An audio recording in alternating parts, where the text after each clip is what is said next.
Amém. Muito bom estarmos juntos. Muito bom ter você de volta, Ricardo. Fez falta e está junto com a gente, vocês aí de novo. Que legal, que benção.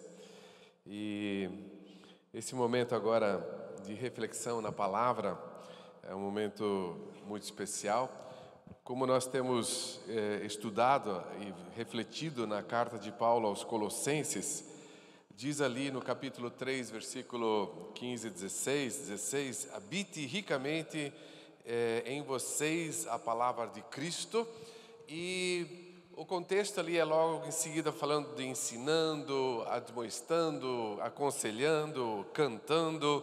A ideia é que seja realmente no momento da igreja reunida, da igreja em culto, em adoração, em celebração, e a palavra não pode faltar. Por isso então, que bom que nós temos essa oportunidade de estarmos aí reunidos hoje também para continuarmos essa reflexão na palavra e ver aquilo que Deus quer nos ministrar também hoje à noite.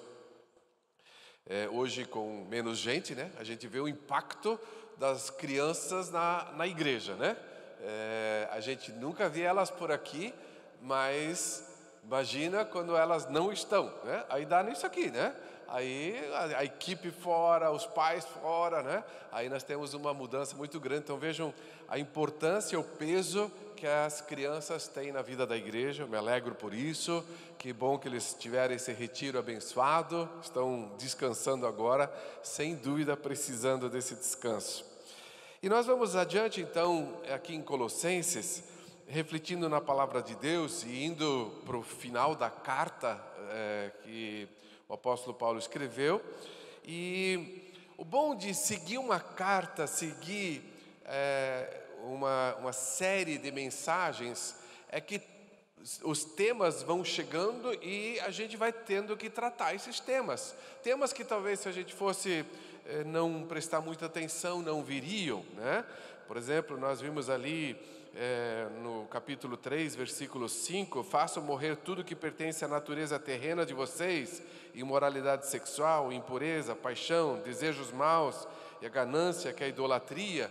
Nós falamos sobre a caminhada de santificação, de Cristo ser o Senhor da nossa vida e ter a ver com essa nova mentalidade de realmente lutar contra o pecado, deixar as coisas do pecado para trás.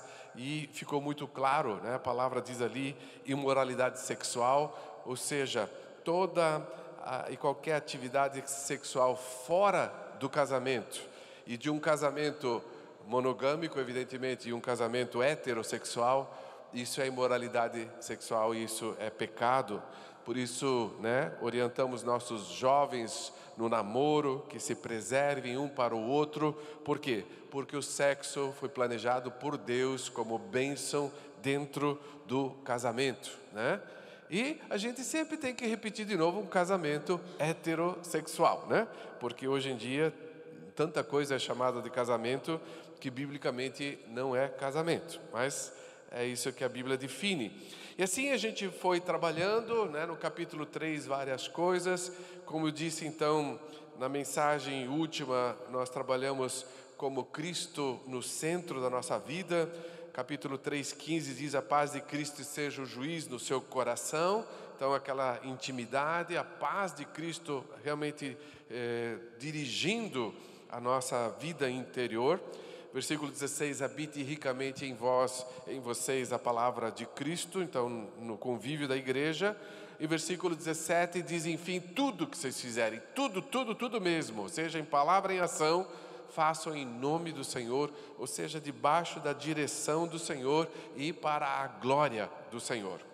E agora então, a carta vai entrando em aspectos muito práticos, mostrando que essa grandeza de Cristo, a supremacia dele, a beleza dele, ela tem que ser real na nossa vida e na nossa vida privada, na nossa vida particular. E aqui agora ele vai tratar da nossa vida familiar, na nossa casa. O Evangelho precisa ser real na nossa casa. Aqui a gente ser bonitinho, santinho, bem comportadinho é legal, certo? Agora, como é que está lá em casa? Como é que está o dia a dia? na convivência do lar. E é sobre isso então que nós vamos entrar aqui hoje nesse texto, apontando que Jesus, Ele é Senhor sobre todas as coisas e também na nossa casa, Vejamos o texto, Colossenses capítulo 3, versículos 18 até o final, e ainda capítulo 4, versículo 1.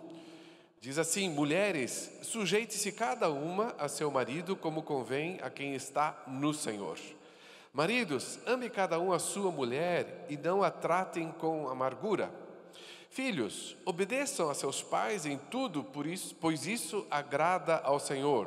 Pais, não irritem seus filhos para que eles não desanimem. Escravos, obedeçam tudo aos seus senhores terrenos, não somente para agradá-los quando eles estão observando, mas com sinceridade de coração, pelo fato de vocês temerem o Senhor.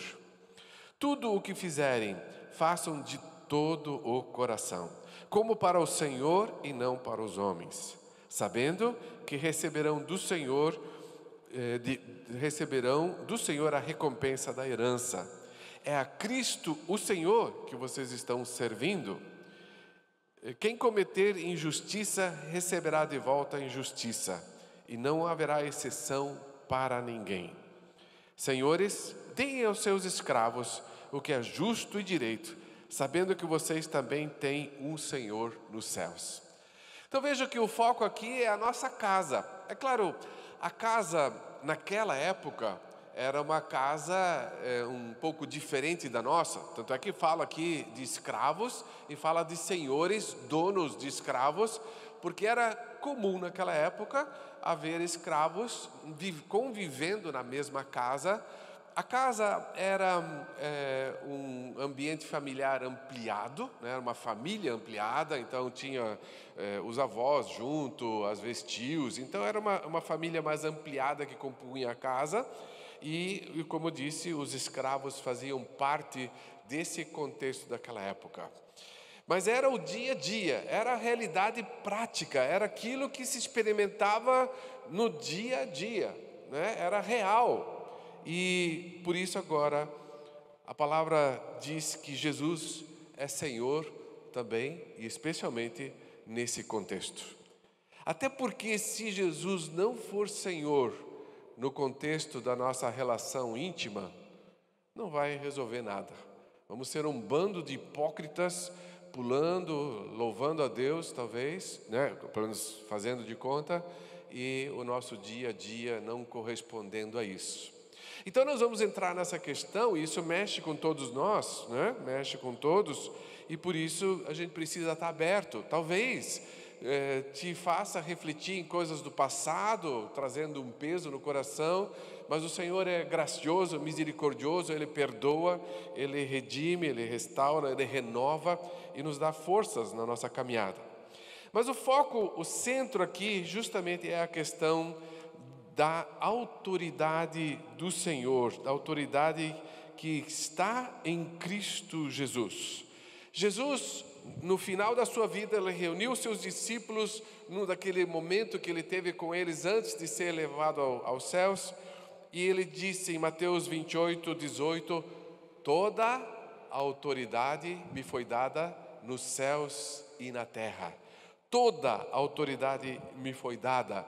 Então, isso precisa ficar muito claro, e isso é o foco dessa passagem que nós lemos, porque a palavra Senhor se repete 7 vezes nesses versículos. A ênfase é constante em Cristo o Senhor, principalmente o versículo 24, dizendo, sabendo que receberão do Senhor a recompensa da herança.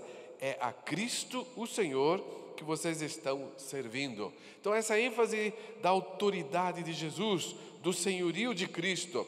E isso é importante nós entendermos para então nós entrarmos e olharmos o papel de cada um dessa casa, desse dia a dia, e por que então esse papel é descrito dessa forma. Por isso então vamos ao papel de cada um. E quando a gente fala do papel de cada um, nós temos que lembrar que a gente está falando da funcionalidade, da prática, das relações, de como nós vamos nos relacionar. Isso não faz um juízo de valor, quem é mais, quem é menos, porque a palavra de Deus diz que nós somos todos iguais. Em Gálatas, capítulo 3, versículos 26 a 28, o apóstolo Paulo diz: todos vocês são filhos de Deus mediante a fé em Cristo Jesus, pois os que em Cristo foram batizados, de Cristo se revestiram. Não há judeu, nem grego, escravo, nem livre, homem, nem mulher, pois todos são um em Cristo Jesus. Então, quando a gente vai entrar nessa questão de falar de papéis, da funcionalidade, de como funcionam as relações, nós não estamos aqui colocando valores, quem é mais, quem é menos. Nós estamos indicando como vai ser a relação, porque em Cristo Jesus somos todos iguais. Homens, mulheres, crianças que nascem de novo, são filhos de Deus, assim como nós, somos todos iguais, todos juntos na presença de Cristo. Na igreja também tem essa questão de papéis, a Bíblia orienta que dentro da igreja precisa ter liderança. A liderança não é mais do que ninguém, somos todos iguais, irmãos e irmãs caminhando juntos, mas existe uma funcionalidade, existe liderança instituída na igreja. Então nós temos os presbíteros, temos os diáconos, e a liderança constituída e delegada, eles têm seu papel de dar condução à igreja, mas eles não são mais do que ninguém. Então isso é preciso ficar muito claro quando a gente vai tratar dessas questões, porque quando a gente entende isso, essa questão da funcionalidade, da relação que há entre nós, e como Deus quer que isso funcione entre nós, esse funcionamento dessas relações entre nós apontam para o nosso Deus, e o nosso Deus trino, Pai, Filho e Espírito Santo. E como é a relação entre eles? Eles também são um, não tem um que é mais do que o outro. Pai, Filho e Espírito Santo são um, são Deus, Ele é Deus e Ele é um, e não tem um que é mais do que o outro. Mas acontece na prática que Jesus se sujeita ao Pai, que o Espírito é enviado pelo Filho e que faz a obra do Filho, de Cristo. Então, existe uma funcionalidade. Agora sim, colocando isso muito claro, nós vamos então entrar nesses versículos e tratar desses papéis. E quem é das antigas aqui, dos nossos retiros de casais, a gente tratava isso em longas ministrações sobre cada um e tal. Aqui é só um resumo mesmo. Portanto, se alguém tem mais dúvidas, por favor, nos procure, a gente fala, a gente orienta, a gente explica a palavra com mais detalhes. Mas aqui então, mulheres, versículo 18, diz: mulheres, sujeite-se cada uma a seu marido, como convém a quem está no Senhor. Aí já pegou pesado, No mundo que nós vivemos hoje, isso parece loucura, Essa é uma moral genérica que não cabe, isso aí não cabe nessa moral genérica que nós vivemos hoje. Eu sempre lembro de um casamento que eu fiz. O casal começou a frequentar a igreja, queria que eu fizesse o casamento, faço, com alegria eu faço o casamento, e claro, fiz o acompanhamento, falei sobre os papéis, expliquei tudo, eles entenderam legal e tal, Mas aí quando fui celebrar o casamento, claro, a grande maioria de pessoas que não são cristãs, não conhecem Jesus, não conhecem a palavra, e quando eu fui falar de casamento, quando fui falar de submissão, daí, aquele negócio assim, O pessoal dá a sua risadinha, para isso aí não cabe aqui. Mas é porque não entendem a palavra. Talvez não entendem a palavra porque não estudaram, ou não entendem a palavra porque foi mal vivida, mal praticada. Na realidade, onde existe então, pega-se esses textos até em meios cristãos e o marido banca de machão, e já vamos ver que não é nada disso, porque é uma funcionalidade de relacionamento entre os dois, em que cada um se entende como igual diante do Senhor. Então, isso posto, perguntas vêm, por que será que sempre a mulher tem que se submeter? ela não é igual ao marido? Não é ela, em muitos matrimônios, a parte até mais preciosa e sábia? Justamente o cristão não devia lutar pela equiparação de papéis da mulher e tal? Será que Paulo não sabe como são os homens e ele fala um negócio desses, né? Ou será que, como um homem, Paulo ingenuamente toma o partido dos homens, né? Não haveria também muitas outras coisas a dizer à mulher acerca de seu matrimônio e outras perguntas que são levantadas quando a gente entra nisso. Mas é importante nós olharmos aqui essa referência muito clara no versículo 18: mulheres, sujeitem-se cada uma a seu marido, como convém a quem está no Senhor. Nós estamos falando de um paradigma diferente, de alguém que está no Senhor. É uma relação cristã, uma relação baseada na fé. Por isso, a referência ao Senhor aqui é a chave. Jesus, nosso Senhor, a quem foi dada toda a autoridade nos céus e na terra, se sujeitou ao Pai.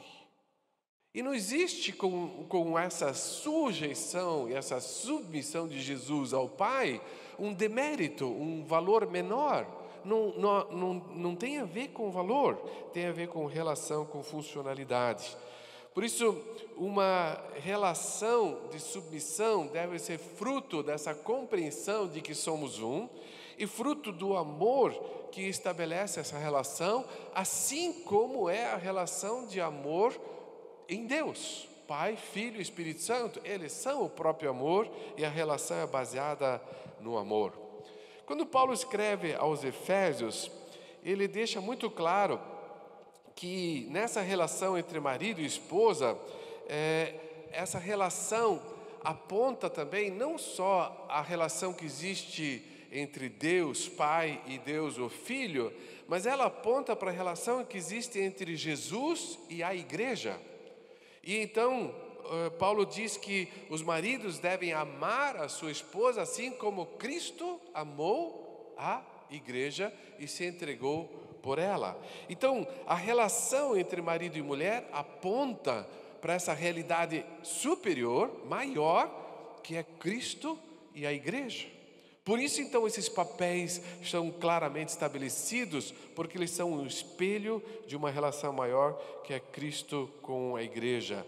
E quando, então, um casal aprende essa dimensão, essa vivência, e a mulher aprende essa submissão, e se submete ao seu marido, que a ama, e se submete a seu marido, assim como a igreja se submete a Cristo, nós estamos apontando para essa relação abençoada de Cristo com a igreja. Estamos sinalizando para o mundo que existe uma realidade maior, que é Jesus com a sua igreja, e que as pessoas precisam conhecer isso, porque é dali que vem a pregação da salvação e pessoas são transformadas. Então, essa submissão da mulher, ela tem esse significado maior de apontar tanto para a submissão de Jesus a Deus, como também da submissão da igreja a Cristo. E aí sim a gente pode entender melhor essa dimensão da submissão da mulher na relação. Mas é claro que, graças a Deus por isso, sempre que se fala da submissão da mulher, logo em seguida se fala do marido, né? Logo em seguida se fala do marido. E então agora, qual é o papel do marido? Bom, se a mulher se submete, o marido tem que ser o quê? O líder, né? A autoridade. Mas veja, o texto não fala sobre isso. Não fala. Claro, aos Efésios Paulo diz que o marido é a cabeça, né, da mulher e assim por diante. Mas aqui o apóstolo Paulo fala: maridos, ame cada um a sua mulher. Então a função maior do marido é amar a sua esposa. Esse é o grande mandamento, o grande papel para o marido dentro da relação. E de novo, justamente apontando para essa verdade maior, que Cristo amou a igreja. O mundo precisa ver nas nossas relações conjugais, nas nossas relações de marido e esposa, e ver no amor que nós, maridos, temos pela esposa, o amor que Jesus tem por sua igreja. Esse é o propósito dessa relação, de estabelecer isso de forma tão clara, por isso essa ênfase tão forte. E a palavra aqui, maridos, né, ame cada um a sua mulher, a palavra usada para amor é a palavra grega ágape, né? E ágape, nós sabemos, é aquele amor divino, aquele amor altruísta, aquele amor de entrega total, assim como Cristo amou a igreja e deu a sua vida por ela. Então, o papel do marido é amar. Amar, amar e amar e amar. Claro, nós sabemos do perfil das mulheres, né? Dessa abertura maior para esse lado emocional, sentimental, e não só como sentimento, mas essa realidade de vivenciar o amor. Por isso, então, esse desafio para nós homens, para os maridos, de amarem a esposa. Mas o versículo completa algo que não precisaria estar aí, né? Porque se eu amo a minha mulher, eu não vou tratar ela com amargura, como diz aqui.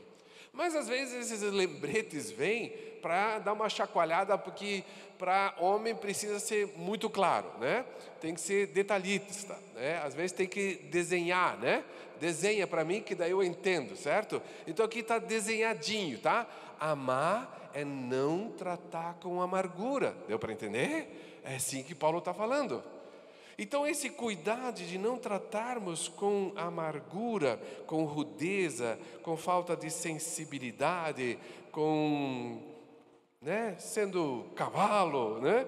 Vamos parar com isso, não pode. A palavra é muito clara que o amor não tem espaço para isso. E por isso então essa exortação muito clara.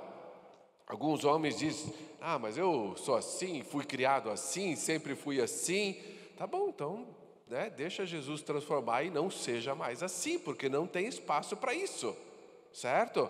Às vezes trouxe um monte de trauma de casa, então vamos trabalhar, vamos curar, vamos restaurar isso, para você viver o papel que Deus estabeleceu para você como marido, para ser o marido que ama e que não trata a esposa com amargura, com rudeza, com falta de sensibilidade.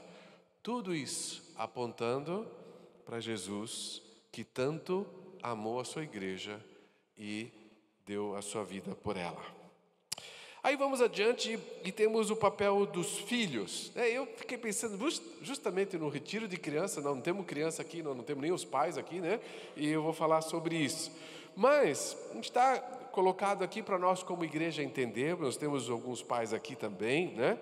E, claro, quando a gente fala de pais, né, como deve lidar com os filhos, e nós que já temos os filhos grandes, crescidos, né? Às vezes aparecem umas lembranças e diz: realmente, Senhor, né? Errei, me perdoa. A ideia não é ficar aqui remoendo, mas a ideia é realmente dar o que a palavra ensina sobre a questão da educação dos filhos. E tanto é que na igreja nós temos o curso para educação de filhos. Quem fez curso de educação de filhos aqui com o Marcelo e a Adriana? Vários, né? Legal. Antes também já teve outros cursos, né? E a gente sempre tem essa ênfase. E pela taxa de natalidade desse ano, né? Marcelo e Adriana tem que se preparar para uma nova leva aí, né? Porque temos vários pais, né? De primeira viagem e outros que já têm filhos, mas tem mais um agora, né? E aí, então, Deus dá graça para essa vivência da vida familiar. Aqui diz que os filhos devem obedecer aos seus pais, né? Obediência, versículo 20, né? Queridos, nós vivemos tempos difíceis e Paulo falou sobre esses tempos difíceis em 2 Timóteo, capítulo 3, versículos 1 a 3, veja o que Paulo falou sobre os tempos difíceis. Ele diz assim, 2 Timóteo 3, 1 a 3, saiba disto, nos últimos dias sobrevirão tempos terríveis, não é nem difíceis, é terríveis. Os homens serão egoístas, avarentos, presunçosos, arrogantes, blasfemos, desobedientes aos pais, irreconciliáveis, ingratos, ímpios, sem amor pela família, irreconciliáveis, caluniadores, sem domínio próprio, cruéis, inimigos do bem, traidores, e aí vai continuando a lista. Mas o que me chamou a atenção ali, o que chama a atenção nesse contexto é justamente o que ele diz ali, desobediente aos pais, e versículo 3, sem amor pela família. E é o que nós estamos vivenciando. Existe uma cultura de liberdade dada aos filhos que gera uma desobediência aos pais terrível e, como consequência também, essa falta de amor pela família. A família está sendo, jogada no lixo praticamente, pela forma como você tem tratado disso. Claro, a explicação é que agora existem novos modelos de família, certo? Então se fala sobre novos modelos de família. Mas a gente conhece o modelo bíblico de família, né? É pai, mãe e filhos, tá? Pai que é homem, mãe que é mulher, né? Para a gente deixar bem claro, e mais os filhos. Claro, existem situações complexas que a gente tem que considerar quando existe casamentos rompidos, né? E aí existe um novo casamento, e aí tem filhos de um casamento com filhos do outro casamento. Essas coisas acontecem e é um desafio para isso encontrar o seu caminho, né? Mas em si, o modelo bíblico de família é muito claro, né? Por isso a gente sempre de novo fala dessa ênfase. Mas é muito claro que a Bíblia ensina que os filhos devem obedecer aos seus pais, e é claro, os filhos vão aprender a obedecer aos seus pais quando forem ensinados pelos pais, né? Os pais é que têm essa responsabilidade de ensinar. Precisam ser firmes, com muito amor, com muito carinho, né? Eu fico feliz que no passado nós sempre tivemos essa ênfase muito forte no investimento nos filhos, né? E de a gente ter um tempo de qualidade com os nossos filhos, a gente gastar tempo com eles, e isso é muito importante. E aí já entra adiante, né? O versículo 21 fala: pais, não irritem seus filhos para que eles não desanimem. Aqui eu vejo do lado positivo uma palavra que define essa direção, é que nós como pais devemos dar encorajamento aos nossos filhos, porque diz ali para que eles não desanimem, ou seja, para que eles não percam o ânimo, a vontade, o vigor, a coragem. Então, encorajamento. Os filhos precisam ser encorajados. E dentro disso, por isso, diz ali, não irritem, né? Não tratem os filhos com ira, né? Não levem seus filhos à irritação, porque isso desanima, desencoraja a qualquer um. Como nós podemos desanimar nossos filhos? Através da incoerência, se nós falamos uma coisa e vivemos outra. Através de inconstância, uma vez estamos bem, está tudo bem, no outro dia cai tudo, né? Estamos mal. E os filhos, mais do que nunca, eles percebem isso, e percebem isso desde pequenininho, tá, Tiago? Não adianta se iludir, né? É ali já né? E todos, né? Então, percebe isso aí. Então, por isso, né, nós precisamos dessa constância.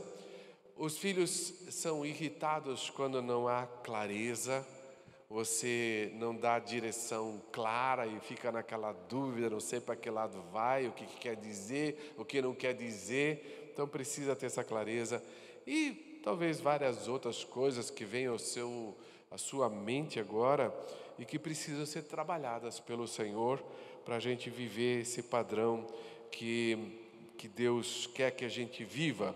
Por isso, né, essa palavra ali é muito forte, né? Não irritem seus filhos para que não desanimem. Pelo outro lado, então, encorajem seus filhos, encorajem seu filho, dando um bom exemplo de vida, né?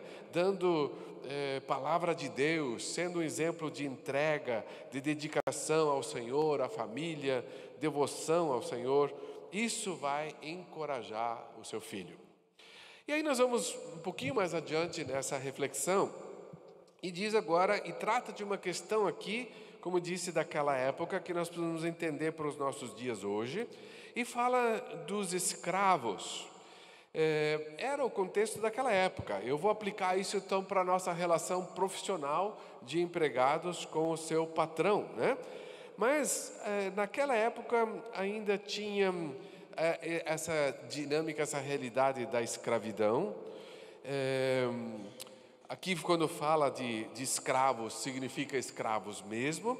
É claro que o modelo de escravidão talvez não tenha sido nos mesmos moldes da escravidão que nós vivenciamos aqui no Brasil, que foi algo terrível. O Brasil é meio campeão nessas coisas, né? E foi campeão na maldade. É claro que os americanos também não deixaram por menos. A gente vê isso nos filmes, né, dos Estados Unidos sobre a escravidão lá e de como os escravos foram tratados. Então isso é terrível. A cultura naquela época tinha essas manifestações também, 2000 anos atrás, mas tinha uma dimensão mais de convivência, de uma escravidão às vezes por causa de dívida, então uma escravidão temporária, você virava escravo daquela família por tantos anos para pagar a tua dívida, depois você estava livre, então era uma realidade diferente, mas era uma realidade de escravidão. Mas aí você diz, mas por que o Evangelho, né, que prega esse amor, essa igualdade de todos, quando lemos lá em Gálatas que não existe nem escravo nem senhor, por que a Bíblia não se posiciona mais radicalmente contra isso? Na verdade, o Evangelho, ele tem uma cultura diferente. A transformação do Evangelho não é de fora para dentro, não é de cima para baixo, mas a transformação é de dentro para fora. E agora nós vamos entender isso, que quando acontece uma conversão, quando um escravo se converte, quando um dono de escravo se converte, a relação entre os dois muda totalmente, muda radicalmente. Por isso tem essas orientações aqui, porque vai causar um impacto na sociedade, no ponto de dizer, puxa vida, isso é diferente. Esse relacionamento é totalmente diferente. Então, não precisou derrubar a escravidão como instituição em si, mas minou a escravidão de dentro para fora, e as relações mudaram. E é isso que o apóstolo Paulo diz aqui. Então agora, escravos, sim, vocês obedeçam em tudo aos seus senhores terrenos, e não somente para agradá-los, né? Não somente de aparência, mas de sinceridade do coração, e muito claro como deve ser essa relação. E o segredo está ali, né? Tudo o que fizerem, façam de todo o coração, versículo 23, como para o Senhor e não para os homens. Eu entro numa dimensão em que eu estou nessa condição de servir essa pessoa, mas na verdade eu não sirvo essa pessoa, eu sirvo o Senhor. E isso muda toda a realidade. O apóstolo Paulo aqui usa alguns versículos a mais para explicar, mas ele não entra em mais detalhes, porque na igreja de Colossos tinha uma situação muito interessante. No capítulo 4 ele vai mencionar o nome de Onésimo. Onésimo, capítulo 4, deixa eu ver onde é que ele aparece ali. Se alguém achou, me ajuda. Versículo 9. Ele irá com Onésimo, fiel e amado irmão, que é um de vocês. Então aqui está falando do outro irmão, ele vem com Onésimo, fiel e amado irmão, que é um de vocês. Quem era Onésimo? Ele era um escravo. E um escravo fugido. Um escravo que fugiu. Ele fugiu da casa de um irmão da igreja de Colossos, chamado Filemon. Aí você tem depois a carta de Paulo a Filemon, e você tem essas orientações de como deve ser a relação entre Filemon, o senhor da casa, e Onésimo, o escravo que fugiu. E o apóstolo Paulo, né, ele se converteu lá com o apóstolo Paulo provavelmente em Roma, e nessa estada lá ele se converteu, e Paulo manda ele de volta para dentro da casa dele.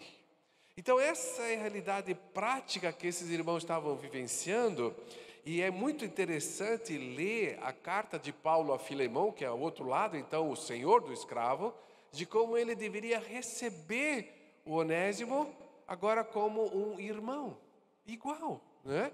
Continua na condição social como escravo, mas eles são irmãos.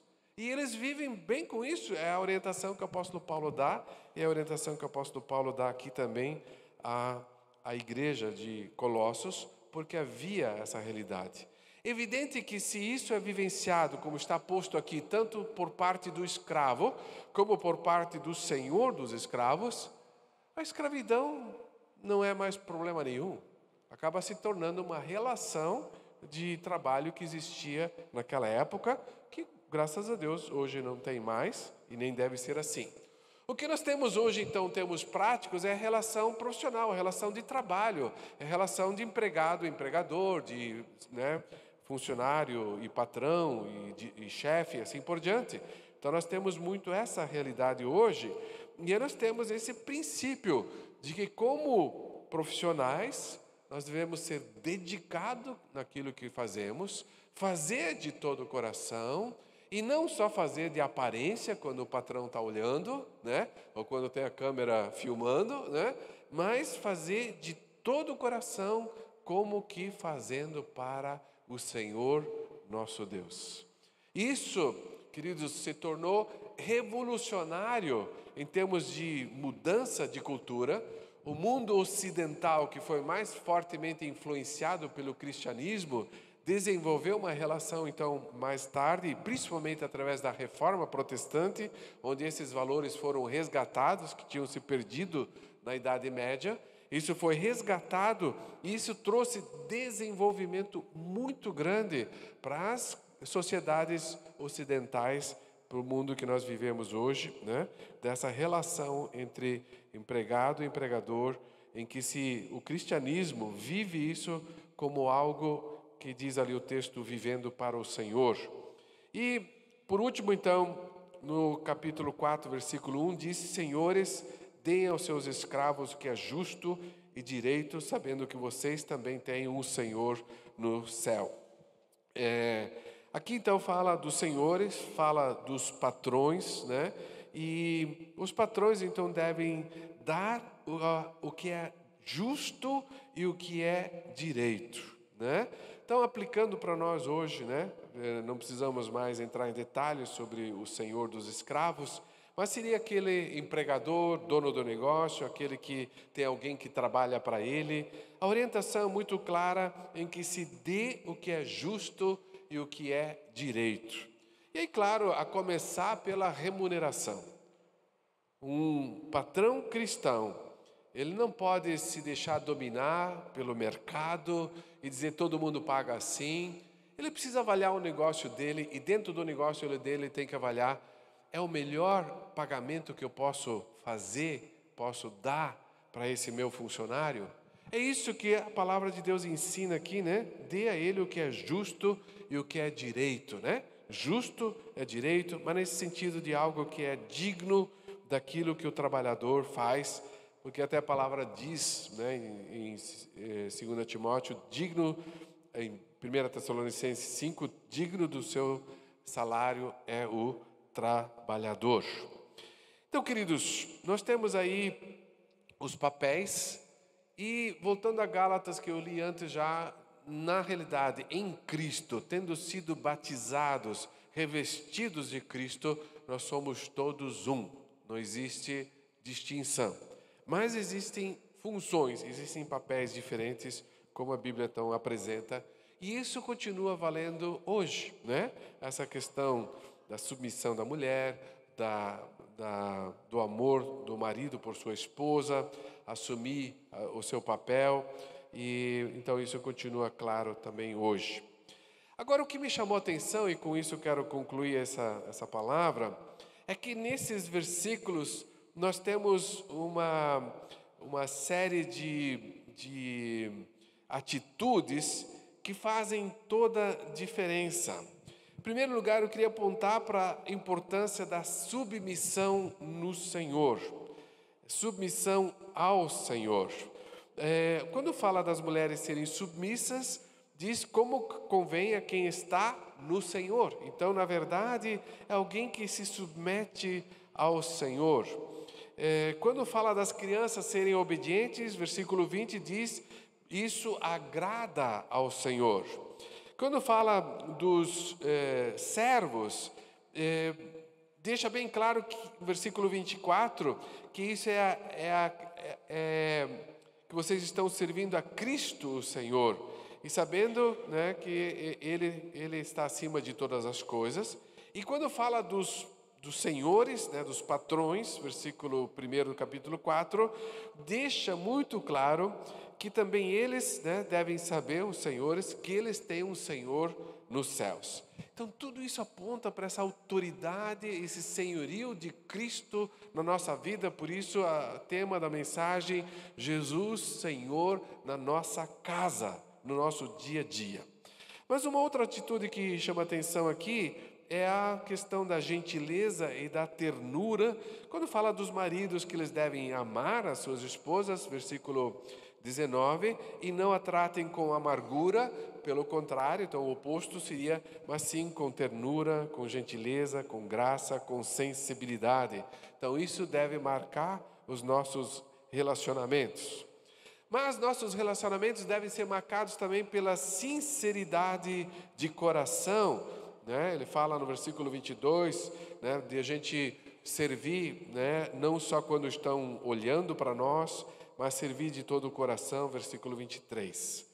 E uma outra atitude muito importante é temor ao Senhor, né? O versículo 22 diz: pelo fato de vocês temerem ao Senhor. Os escravos, né, os servos, eles temem acima de tudo ao Senhor Jesus, né? E por isso então essa compreensão de que nós temos um Senhor sobre nós e a nossa vida deve ser submissa e deve viver dentro desse temor. E um outro aspecto importante dessa relação e como atitude é a expectativa correta. Diz ali o versículo 24, né, que a gente não deve fazer para agradar pessoas, mas diz ali: sabendo que receberão do Senhor a recompensa da herança. A recompensa vem do Senhor Jesus. Então a expectativa é no lugar certo. Talvez eu sofra injustiças, né? E nós sabemos, tem realidades cruéis de patrões que não lidam corretamente com seus funcionários. Nós sabemos de relações conjugais de abuso, em que, né, maridos abusam da sua esposa, sua mulher. E claro, a gente tem que dar acolhimento, tem que ajudar, não pode admitir que isso aconteça, tem que tomar providências. Mas, por outro lado, nós temos uma promessa extraordinária. O Senhor vai dar a recompensa. E é interessante que é a recompensa, o que diz o versículo lá, versículo 24? A recompensa da herança. E o que nos lembra a herança? Quem tem direito à herança? Os filhos. Então nos coloca na mesma condição também, né, como diz ali dos escravos. Eles são filhos, nós somos todos filhos. E a recompensa não está condicionada àquilo que eu faço, mas àquilo que eu sou como filho. Amém, amados? Então eu não preciso ficar naquela luta: eu tenho que agradar meu pai, porque senão ele não vai me dar herança. Não, a herança está garantida, porque eu sou filho. Eu sou filho. Por isso a recompensa é correta. Então, queridos, esse é o desafio prático de deixar que Cristo seja Senhor da nossa casa. Como nós vamos vivenciar isso? Lembrando mais uma vez os versículos do 18, ele fala das mulheres que devem ser sujeitas ao seu marido, como convém a quem está no Senhor. O segredo para viver isso é estar no Senhor. Estando em Cristo, eu vivendo numa intimidade da minha relação com Cristo, sujeito a Ele, tendo Ele como Senhor na minha vida, eu consigo colocar em prática esses princípios. A quem está no Senhor. Versículo 23 deixa muito claro que nós devemos fazer de todo o coração. Vai exigir o coração. A transformação acontece de dentro para fora, a partir do coração. Então precisa deixar Deus trabalhar o nosso coração. Por isso eu faço de todo o coração. E essa conscientização muito clara versículo 1 do capítulo 4 fala para os senhores, mas fala para todos nós, sabendo que vocês têm um Senhor nos céus. Enfim, precisa ficar claro que nós temos um Senhor nos céus. Então, queridos, esse é o desafio, essa é agora a reflexão. Como tem sido a tua vivência na casa? Como tem sido vivido o teu dia a dia? É isso que precisa ser claro e precisa ser transformado a partir do Evangelho, a partir da palavra de Cristo. E eu quero lançar um desafio de você refletir sobre isso, mas não refletir só sobre essa questão agora, refletir também sobre a palavra do domingo passado. Domingo passado, quem ministrou a nós foi o Dimas, e ele falou sobre o quê? O YouTube está lá, olha a mensagem de novo. Mas ele falou sobre a carta de Jesus para uma igreja, a igreja de Laodiceia. E qual era a característica da igreja de Laodiceia?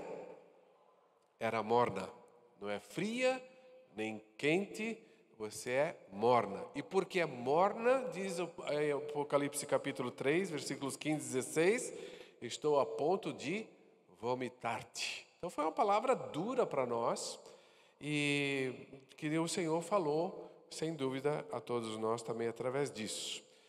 E no domingo anterior a isso, o Godo ministrou a palavra. Pedido domingo passado é uma coisa, 2 semanas atrás já é demais, né? Mas a gente faz um exercício aqui, né, para evitar o Alzheimer e tal, então é bom fazer o exercício de memória. E sobre o que o Godo ministrou 2 semanas atrás? Sobre a história do pai que ama e espera. E esse pai tem 2 filhos, né? E esse pai tem 2 filhos. Por que eu estou trazendo isso à memória? Porque nessa semana uma irmã me procurou com dom de profecia, revelação da palavra do Senhor, e ela me fez a seguinte pergunta: o que o Senhor quer nos dizer nessas 2 palavras que nós tivemos nos 2 domingos últimos, né? E essa irmã, eu pedi para ela para dizer o nome. Eu até tinha pedido para ela vir aqui à frente falar, né? Mas aqui parece que dá um bloqueio, né? Então eu ofereci. É a Fátima. Cadê você, Fátima? Fátima do Irineu, está ali, né? A Fátima me procurou. Ela já compartilhou essa palavra no grupo familiar de Vitor e Tati também, né?